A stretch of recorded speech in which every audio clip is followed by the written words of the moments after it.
Hi guys, good evening. This is Medyo Guapo, and for today's video guys, kung nakikita niyo yung background ko guys, nandito ako ngayon sa labas. Pero mag-isa lang kasi ako guys kaya gagawa na lang ako ng content. Mag-storytelling na lang ako guys sa inyo. Sisimulan ko yung kwento ko dito guys, yung ang sikreto ni engineer.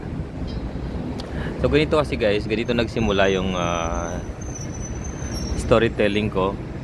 Nung panahon nga ng pandemic guys, nung matapos yung pandemic, diba nag-open na yung mga establishmento.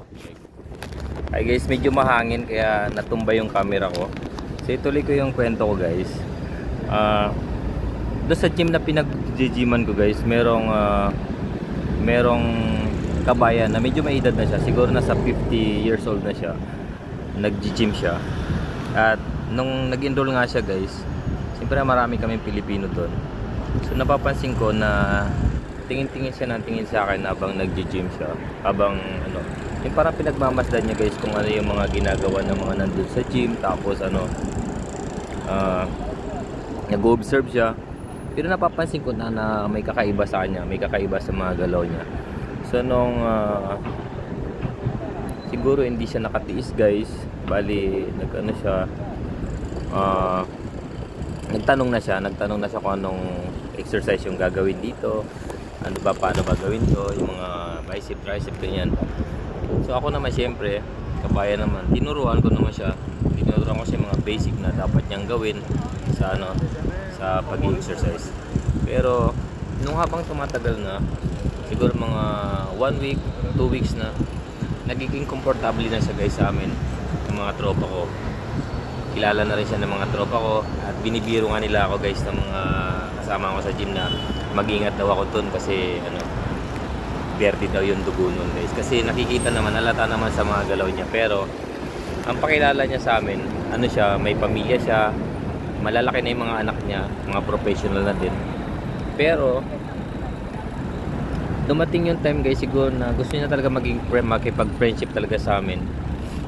Niyayaya na kaming kumain sa labas pagkatapos mag-gym. Nililibre niya kami guys, nililibre niya kami ng mga manok, lechon, ganyan pagkatapos kumain. Pagkatapos mag-gym. Ngayon, nung matagal na, kami naman siyempre tuwang-tuwa kami guys dahil nga libre nga. Hanggang sa dumating yung time na ano, guys, lilipat ako ng pwesto kasi tumitingin yung guard dito, baka bawal ako mag-content dito. Lipat muna tayo. Hi guys, yun, nakalipat nga ako ng pwesto. Nandito na ako sa medyo malayo-layo doon sa may security. Baka sitayin kasi ako doon, nagko-content ako. So ito na nga guys, tuloy ko yung kwento ko. Nung komportable na siya sa amin guys, tinatanong niya ako kung umiinom ba daw ako ng alak, ganyan. Sabi ko, hindi ako umiinom. Siguro occasional lang pag may mga party, ganyan. Pero ano, siyempre may mga kasama ako. Sabi ko, yung mga tropa ko, sabi ko malalakas uminom yan, yayain mo sila. So sabi niya, sige daw, minsan isang beses daw yayain niya akong sumama doon sa bahay nila, kwarto nila. Kasi nga ano, may mga imported daw siya na alak doon na nakatabi para sa mga special niya na ano, sa mga special na bisita, mga guest, ganun. So ako naman siyempre okay lang, sabi ko okay, sabihin mo lang, sabi ko kung ano, sama ko yung mga tropa para makita naman namin kung saan nakatira. So ito naman si engineer guys, si engineer, sabi niya, kaya lang sabi niya ano,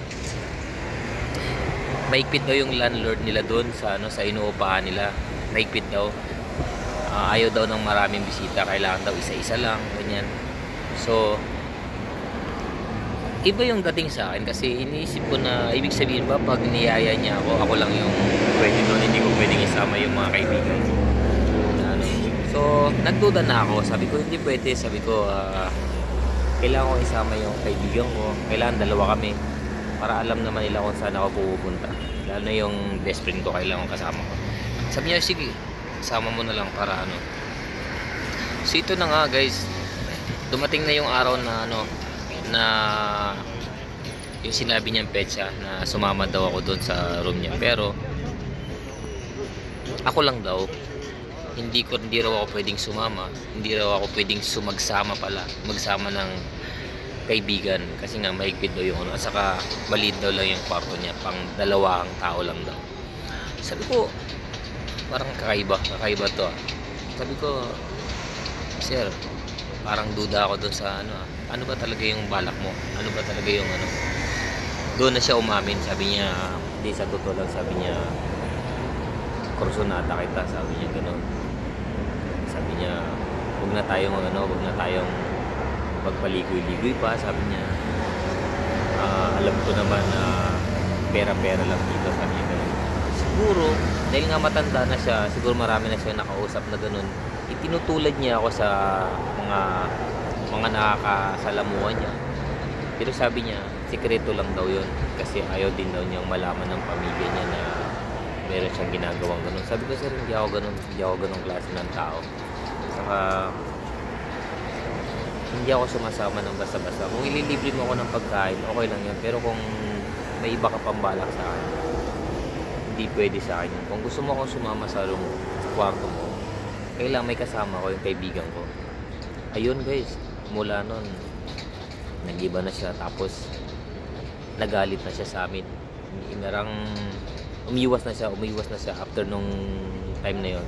Umiwas na siya sa grupo namin, parang hindi na siya nakikisama. Tapos nag-iiba na siya ng oras ng exercise niya. Hindi na rin siya naglilibre ng pagkain. sorry guys, na-etching ako. So yun guys lang ang kwento ko. Hanggang sa hindi na siya nag-renew doon sa gym na pinag-gyman namin. Hindi ko na rin siya nakita ulit. Siguro napahiya siya sa niya, inaakala niya kasi guys na ganoon ako. Friendly naman talaga ako, pero pagdating sa ganung mga bagay, siguro